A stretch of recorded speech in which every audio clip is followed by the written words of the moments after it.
I told the unemployment people when I was talking to them, I said, it's not that I can't do the work, I can't get the work. Try talking to somebody who's shaking, and you're gonna hire that guy. Well, there's 10 people behind me waiting in line. So not only I got age against me, I also got physical disability. It's not really a disability; it's a cosmetic situation. You get ready to lose everything you own, and you spent 40 years building it up. My name is Albert Yasbick. I'm originally from the South, as you can probably tell, in Kentucky, Virginia, and North Carolina. And I'm 59 years old and looking for a job. I went to 11 schools, the first 12 years of schooling. My dad moved around, and then, we just moved every year. He was an empire builder. He'd get 2 or 3 restaurants together, and then we'd lose it all, and then get it together again and lose it all again every year.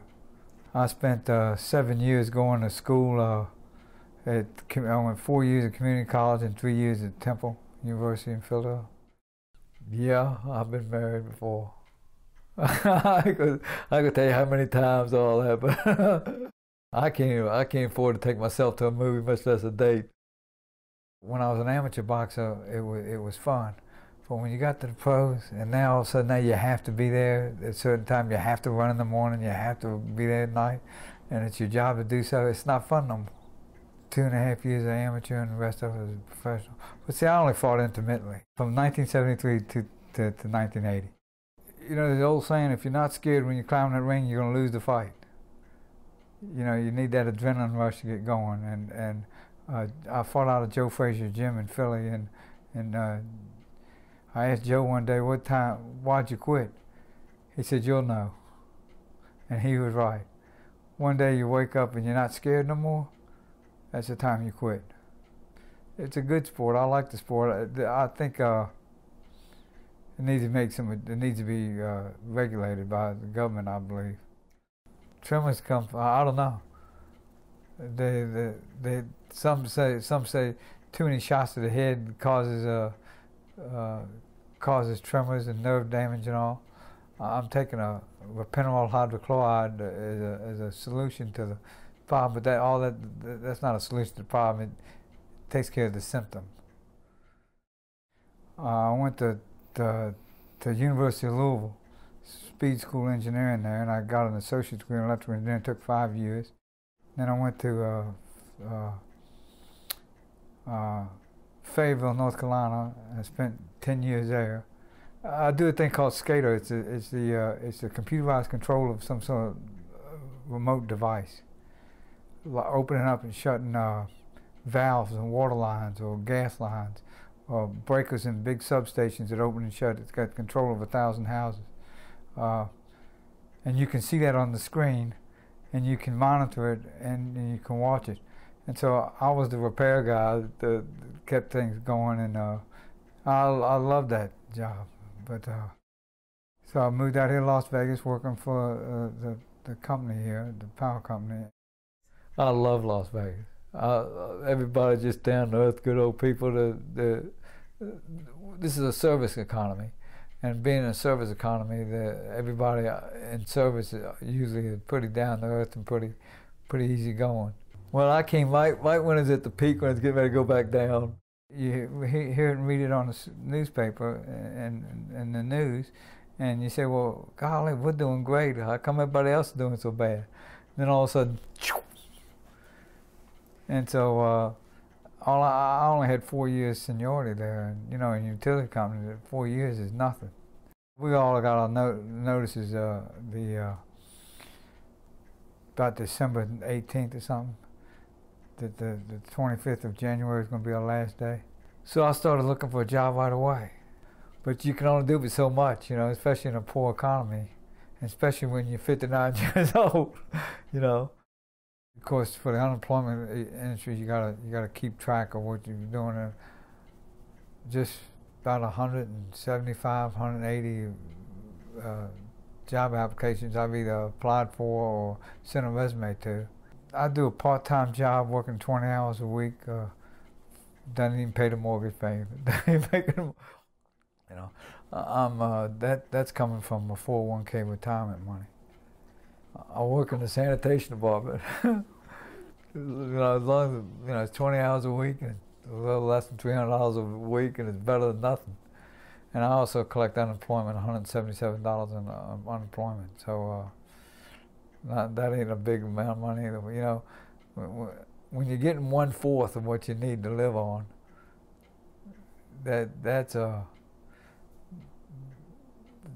pretty tough. And especially when the 401k retirement's about ready to run out.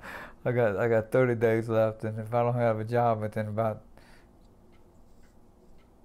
6 weeks, I gotta start selling assets, start selling furniture and whatever it is necessary to stay alive another day or so. Well, that's when you gotta start believing that guy upstairs. Well, whoever that is up there, Buddha, Muhammad, Jesus Christ, the fairy godmother, Tooth Fairy, Tinkerbell, whoever that is up there. And I've had belief in that a long time. So you just have to have faith, and things are gonna work out, and it will. I'm also trying to get into a field that I've touched on but never done for full time, which is human resources. I'm going to school on that, and I got a couple more classes to take next spring, and then I'll be out. I've moved 38 times, literally 38 times, and I'm tired of moving, and I want to stay in one place for a while. I got 800 books. You put the books on the shelf, you finally get all the trinkets out and all the stuff, and you finally lay it out, and then it's time to go again, pack it up and leave again. So that's a tough way to live. The house was in a complete wreck, but I had the skills necessary to get things done, except for the heating and air conditioning. And that's why I bought it. I saw a lot of future. Well, I suffered the same situation everybody else did. It originally sold for $283,000. This is a $90,000 home back east, but $283,000. So I picked it up for $170, and now it's only worth $90. So I'm $70,000 underwater big time.